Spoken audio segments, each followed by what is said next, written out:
خوشنودی فاطمہ زہرا کی، رضایت فاطمہ زہرا کی۔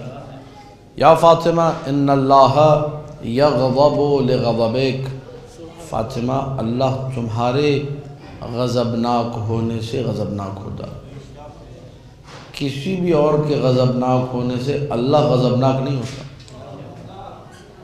فاطمہ تمہارے راضی ہونے سے اللہ راضی ہو جاتا ہے۔ اگر کبھی آپ کو عصمت پر دلیل دینی ہو، کیونکہ یہ ابحاث اب چھڑ چکی ہیں اور لوگ پوچھتے ہیں، بحث کرتے ہیں ایک دوسرے سے کہ جی جناب سیدہ کی عصمت پر دلیل پیش کیجیے۔ اب آیت تطہیر اور دیگر آیات سے تو آپ نہیں کر سکیں گے، یہ آسان ترین نسخہ ہے بی بی کی عصمت کو ثابت کرنے کا۔ یہ حدیث یاد کر لیجئے کہ اللہ کے رسول نے فرمایا کہ بیٹی تم غضبناک تو اللہ غضبناک، اور تم راضی تو اللہ راضی۔ اس سے جناب زہرا کی عصمت ثابت ہو جاتی ہے۔ کیسے ثابت ہو رہی؟ میں انتہائی آسان اور بالکل سلیس زبان میں بیان کر رہا ہوں، آپ لوگ صلوات پڑھیے۔ اللہم صل علی محمد و آل محمد۔ دیکھیے، اگر میں کسی بات پر غضبناک ہوا تو چونکہ معصوم نہیں، صحیح بات پر بھی غضبناک ہو سکتا ہوں، اور ممکن ہے غلط بات پر غضبناک ہو، تو میرا غضبناک ہونا کس سبب سے ہے پتہ ہی نہیں ہے۔ ٹھیک بھی ہو سکتا ہے، مولوی صاحب کو غصہ آ گیا، کس بات پہ آیا؟ ہو سکتا ہے ٹھیک بات پہ ہو سکتا ہے غلط بات پہ ہو۔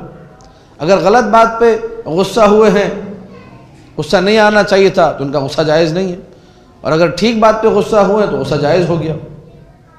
خوش ہو گئے، کس بات پہ خوش ہوئے؟ ٹھیک بات پہ خوش ہوئے ہیں تو خوشی ٹھیک ہے، اور اگر غلط بات پہ خوش ہوئے، کسی مومن کا مذاق اڑایا، مولوی صاحب بھی قہقہ لگا کے ہنسے، تو یہ خوشی جائز تو نہیں، غلط ہے۔ ان کی عدالت ساقط ہو جائے گی، ان کے پیچھے نماز پڑھنا درست نہیں ہے۔ اگر کسی مومن کا مذاق اڑایا جائے اور یہ بھی دوسرے مومن کے ساتھ مل کے قہقہ لگائیں، ان کے پیچھے نماز اصلاً جب تک توبہ نہ کرے۔ ٹھیک بات واضح ہے میری؟ تو عام لوگوں کی رضایت سے اللہ کی رضایت کا پتہ نہیں لگایا جا سکتا۔ عام لوگوں کی ناراضی سے، غضبناک ہونے سے اللہ کے غضبناک ہونے کا پتہ نہیں لگایا جا سکتا۔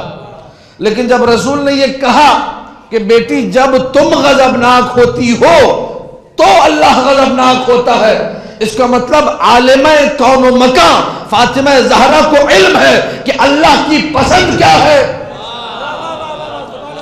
اور اللہ کو ناپسند کیا ہے۔ اسی لیے جب راضی ہوں گی تو جائز بات پہ، اور ناراض ہوں گی تو ناجائز بات پہ۔ جو غلط کام ہوگا اس پہ بی بی ناراض ہوگی، جو ناجائز ہوگا اس پہ ناراض ہوگی۔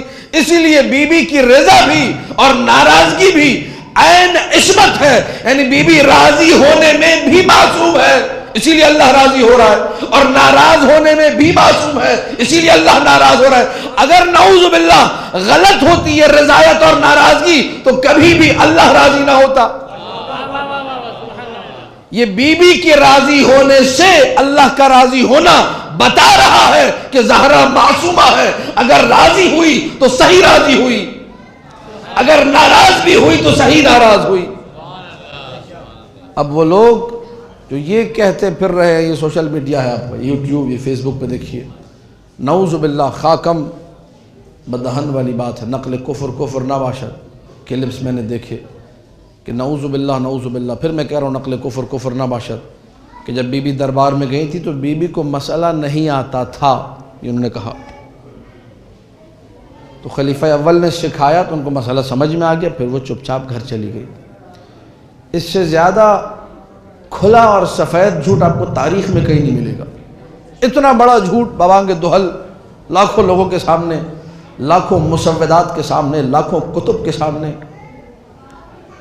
انسان آ کر کہے کہ جی مسئلہ نہیں آتا تھا، جبکہ انہی لوگوں نے نقل کیا ہے کہ رسول نے ایک مسئلہ پوچھا تھا مسجد نبوی میں، کسی کو جواب نہیں آیا تھا، تو کہا علی جاؤ فاطمہ جواب بتائے گی۔ بڑی توجہ چاہ رہا ہوں، یہ بھی نبی کی درایت تھی، امت کے لیے واضح کرنا چاہ رہے تھے کہ جہاں سارے میرے صحابی گنگ نظر آئیں وہاں زبان زہرا کی جنبش جواب بن جایا کرتی ہے۔ تو ساری زندگی نبی کی کوشش تھی میری بیٹی راضی ہو جائے. ان اللہ یرضی لرضاک، اللہ راضی ہوتا ہے تم راضی ہوتی ہو. اللہ ناراض ہوتا ہے جب میری بیٹی ناراض ہوتی ہے.